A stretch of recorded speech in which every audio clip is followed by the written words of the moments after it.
I played this game against a 1,800 rated soul on Lichess, and after a few moves, black can sacrifice the c7 pawn with the approval of Stockfish. Let's observe how white, in their infinite greed, walks straight into the slaughterhouse. Instead of begging for the material back, as a true Chupacabra, I prefer a blood hunt. Hitman c5 is a logical move, since the position opened up. Thus, the Godfather's safety is our first priority. The opponent's best response is c3. Once black castles, white will start whimpering, begging for a queen exchange to soothe their nerves. We decline. We keep the pressure. We keep the initiative. Pause the video and find the best vantage point for Molly. It is an odd move to d7, but as you'll see, it relies on a sequence of pure malice. We gain a tempo on their hitman on c7, even if we briefly crowd our own ranks. Pause again. Here comes the second brilliant stroke. Don Colt d4. We sacrifice the beast for a mob and a single tempo. Why? Because it's not about the material. It's about the scale of the destruction. After they capture, our hitman strikes b4 with check. When the Godfather flees to d1, Molly strikes d4, pressuring the b2 district. We are a piece down, but look at them. The Godfather is stranded in the crossfire. The pawn structure is shattered, and we have opened a street to deploy more muscle into the assault. What if the Godfather hides on f2? Molly d4 comes again, with check, and they flee to g3. There is only one way to keep the advantage. Can you spot it? g5. It is the only move that seals their fate. If they take with the hitman, hitman d6 check is the end. If they defend with hitman f4, our Godfather slides to h8, clearing the path for the brick to join the party with check. How do we spot these moves like g5 or Don Colt d4 while a flashy rook e8 check is staring us in the face? The difference is simple. Rook e8 check allows them to breathe. It allows them to develop. Don Colt d4 and g5 prevent them from breathing entirely. Priority 1. Always choose moves that leave the opponent no air to develop. Back to the game.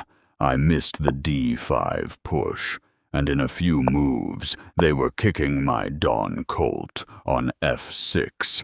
I tried to outsmart them with a counter-attack on d4. My logic: if he takes the beast, I take his, poking Molly simultaneously. In case the mob knocks off my asset, I simply gain a tempo by the termination of f6 with Molly. And if he dares to take back with the queen, my hitman welcomes her with a hot bloodbath on b4. However, I was wrong. I was arrogant. He jumped with Don Colt, gaining a tempo on my hitman, and my master stroke failed. The engine suggests in this case, accept your stupidity. Drop the hitman back to a5 and stop making it worse. But I couldn't. I traded the central pawn for a mediocre one. Then my opponent realized I could attack the deadly pin defender with b5, kicking Don Colt away. So he played the second best move, d4. After my bricky 8 check had been blocked, Chipface surprised me with a concept I had never been aware of. b5 gains tempo on Don Colt, but it can improve their position and weakens our pawn structure. So, what is the point?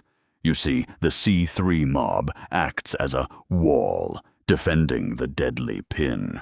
That is what we need to crack, and we use our b mob as a battering ram to break down that wall. But the game continued without this brilliance, and I even missed a simple tactic at this point. Will you find it? Or do you have to find your balls first? The solution is, the brick obliterates the hitman on e2, Molly crushes the brick, then we take vengeance on f4. We traded a brick for 2 hitmen. Excellent. Think you are going to spot this tactic in another situation. Let's see if you can pull it off for real. I reveal the setup movements, as one of them is not for mortals. Brick e8 check and hitman g4. Now, if the opponent knocks off the pawn on g7, our trap has just been sprung. The execution. Hitman strikes f3, then Molly delivers the lethal check on h4. If the Godfather scrambles to d1, the brick brings havoc to e2, initiating the previous pattern. The pesky hitman g3 is even worse for the rival, allowing Molly to step behind enemy lines. Back to the game. White replied with a passive, timid move. I distracted his bodyguard on d4 by striking his Don Colt on f3. He captured back with his hitman. Then I liquidated the d4 pawn. His protector on c3 was already staring down the barrel of my gun.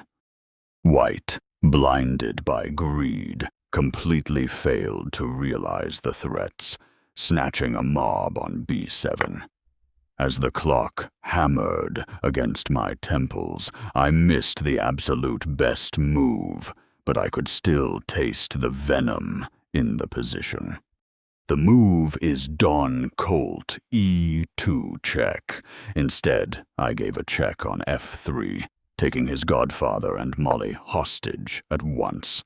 He knocked my Don Colt off with his brick, and I took vengeance on Molly.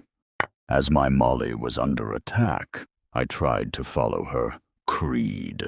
Locate her in a district where she can terrorize targets and resolve schemes simultaneously. Never keep her chained to one spot. Liberate her the moment she has done the work beneath her might. My h4 choice wasn't the smartest, since the opponent's biggest weapon was to order their hitman to d5, glaring at the f7 weak spot, gun pointing at our brick and Godfather simultaneously.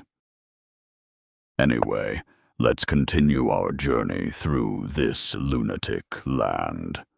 After White played their brick A to f1, Molly terminated the Don Colt on a4.